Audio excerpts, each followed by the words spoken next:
This is the love story that started with the war.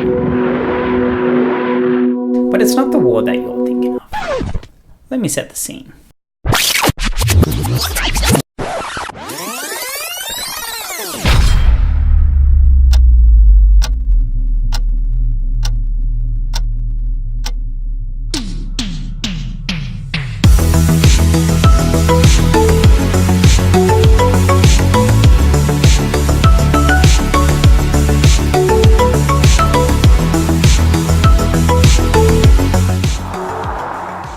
Years ago, I met this girl by the name of Sharon, who was from Penrith. And at the time, my perception of Penrith looked something like this. Let's just say I was misinformed. Like any Aussie will tell you, all names must be shortened. Sharon became Shazza, which then became Shaz. And over the many years, there are other nicknames too. Hey Shaz. Hey. Hey Shazadran. Hey baby. Look who it is. It's Shabby. Lame. So by now you might be wondering, how did this love story start with the war? Well, I'm from a part of Sydney where the local language is Arabish. So let's pause our story there for a second. You might be wondering, what is Arabish? Well, it's the English language with Arabic pronunciation. So words like pack sound like buck. And words like what sound like war. Or should I say war? So Shaz and I started out being friends, and one of my favorite moments of the early days is us just saying "whoa" back and forth to each other. And that's the thing about Shaz, we can do the dumbest things, and no matter what we do, it just always seems fun. What? What? What? Oh. What? What are you doing? What? Is this a competition? What? Confused. What? What? What? What? What? What? No way. So I still remember the first time I met Shaz. She had walked into my church and it was a New Year's night. And I remember turning to my friend and saying, I'm gonna date that girl. Because there was something just really exciting and bubbly about her. I would use any excuse to talk to her from that point on, even offering to do her homework for her as an excuse. So one time I offered to help her with her biology homework, and at the time I was studying a Bachelor of Science. So Shaz just assumed that I knew what I was doing. So I spent the afternoon helping her, and the next day she went into school to find out that she had gotten all the answers wrong. Yeah. Thankfully that didn't mess things up between Sharon and I. And we eventually started talking more and more. 6 months later. Congratulations on loving me. Thank you. So we thought it best to keep our relationship on the down low for a while. But one day Shaz had come downstairs and her mum was there.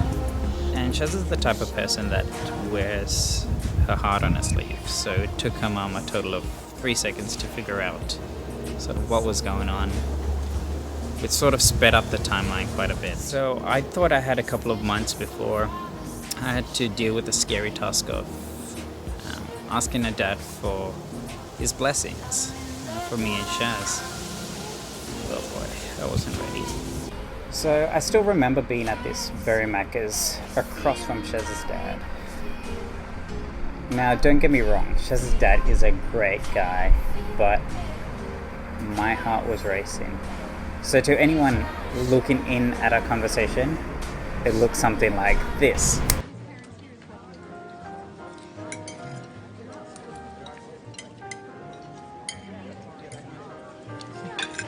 So, do you like weather?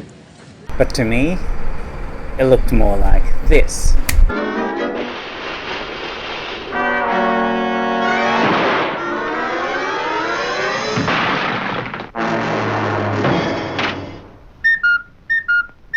I had never been so stressed in my life. I had planned exactly what I was going to say, but in that moment, to give you context, I am not a guy that gets stressed very easily. Hardly ever, I would say. But in that moment, oh boy. I had done skydiving a few times, I've bungee jumped, I've even been on a plane in which one of the engines caught on fire. There's nothing compared to the moment where I had to ask Sharon's dad for her blessings. Over the last 7 years, Sharon and I have broken up 3 times and gotten back together. Although the first time was only for a few hours. The last time that we broke up, I would say was the hardest, but it was also the best thing that could have happened to us. Since we got back together 4 years ago though, it's been all sunshine and food. A lot of food. There is something really magical about being with Shaz. My world just seems to light up even more when I'm with her. I love how I can have the best time with her no matter what we do. I love the way she laughs and how her smile is just so contagious. I love how I can feel how much she loves me through our hugs, or the feeling of looking into eternity when I look into her eyes. I love how pure and how big her heart is for others, and how she can watch Full House 24/7 and on repeat and never get sick of it. I love how we can both love war movies, monk, Asian food, and sleep. And honestly, I can go on and on.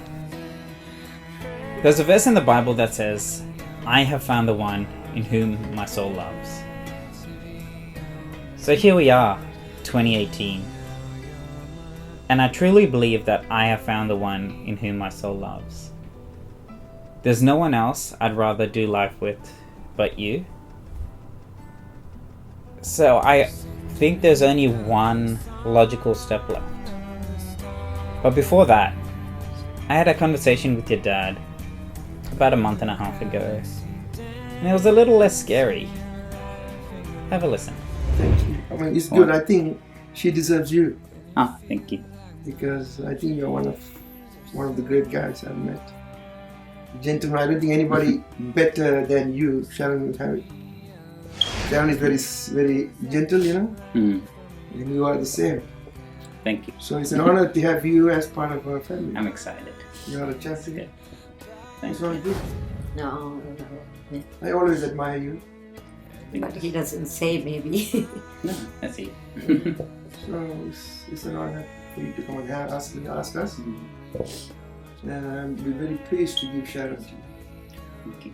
Because I don't need anybody to look after me. You do. Our blessings are with you guys.